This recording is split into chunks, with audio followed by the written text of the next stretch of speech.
What is psychosis? People with a psychotic illness have an altered sense of reality different to their usual way of being. An episode of psychosis can be due to a number of causes.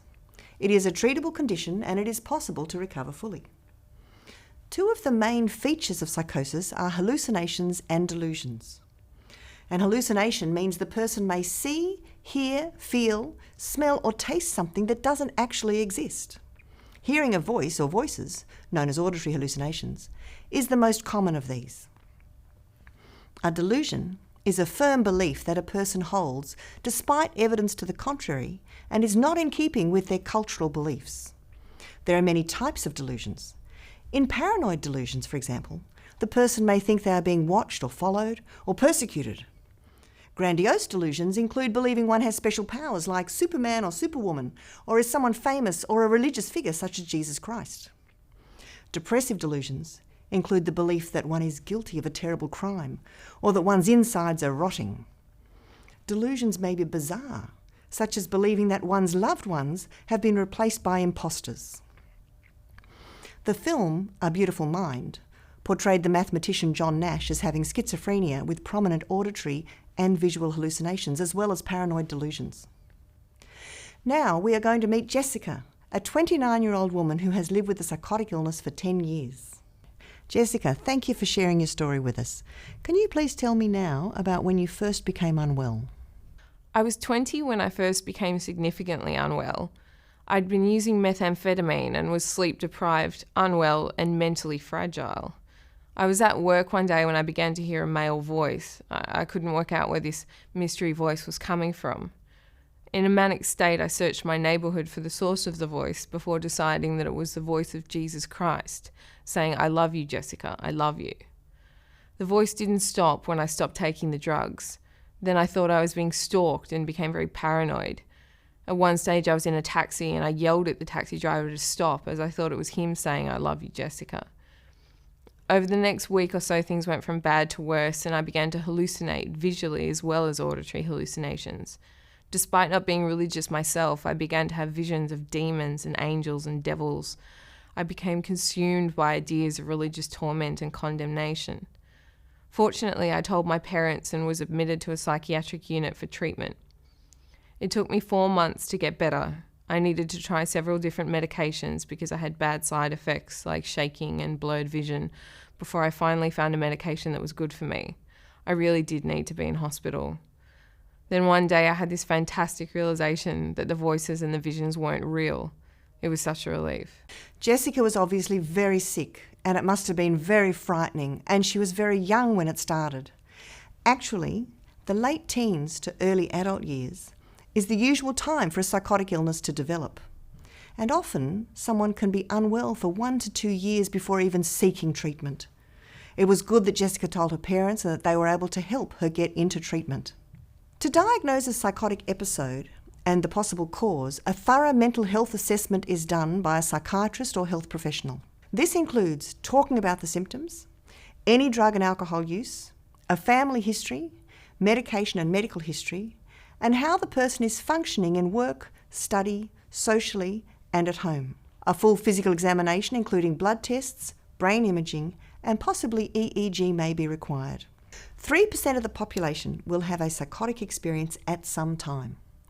There are many causes of psychosis, which include medical illnesses, for example, thyroid disease, brain tumours, HIV, syphilis, Parkinson's disease, and Alzheimer's dementia.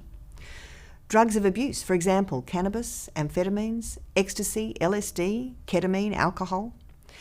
Prescribed medication, for example, steroids or Parkinson's disease medication.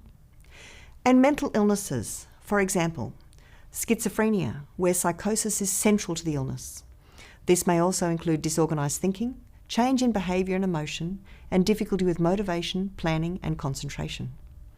Bipolar disorder can include psychotic symptoms as well as mood episodes. Severe depression can include psychotic elements that relate to depressive themes. And postpartum psychosis, when after giving birth, 1 or 2 in 1,000 women may become psychotic. And finally, a brief reactive psychosis in response to stress. Like all illnesses, psychosis is variable in duration. Some episodes are extremely short and others may be long-term over years. Sometimes there is one episode only and full recovery. For other people, there are many episodes. The voices and delusions went away, but unfortunately I got sick again. I've needed a few hospitalizations. I still have the voices now, but nothing like before. I've learnt to live with them, and I certainly won't use drugs again.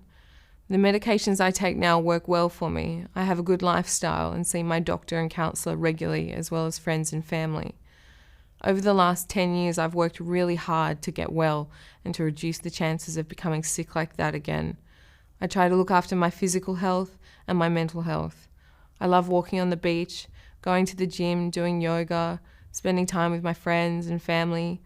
I go to the movies, eat well, and I try to keep good sleep patterns. Yes, looking after your physical and mental health is really important, and you can reduce the chances of becoming sick again. The cause of mental illnesses seems to be a combination of genetic and environmental factors. For example, a first-degree relative, such as a sibling or child of someone with schizophrenia, will have around a 10% chance of developing the illness, compared to around 1% for the general population.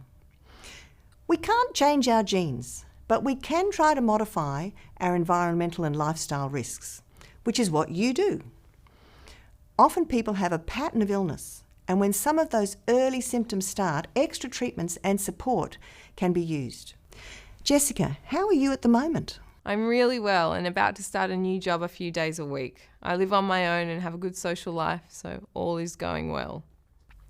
Jessica, what advice would you give to someone who has an illness like yours? I have 5 key points that I've learnt from living with this illness for the last 10 years. Firstly, seek professional help. Take medication if you need it, although it may take time to find the right one. Have therapy or counselling and go to hospital if you need to. Secondly, stay away from recreational drugs. 3, live a structured lifestyle. Have a good exercise and sleep routine and eat healthily. Number 4, you need to have hobbies and interests. These don't have to cost money. I spent lots of time walking on the beach to help me get well, or going to the library to read and borrow books. Do good things that keep your mind active in a positive way. I really like going out socially, going to the movies or out with friends. Do things you enjoy. And lastly, do some part-time work, but only when you're ready. Good treatments are available to help people with psychosis, and most people recover very well from the first episode, but you can become unwell again. Treatment includes treating any underlying triggering cause, using appropriate medication, and as Jessica said, sometimes you need to change that medication to find the best one or combination of medications to suit.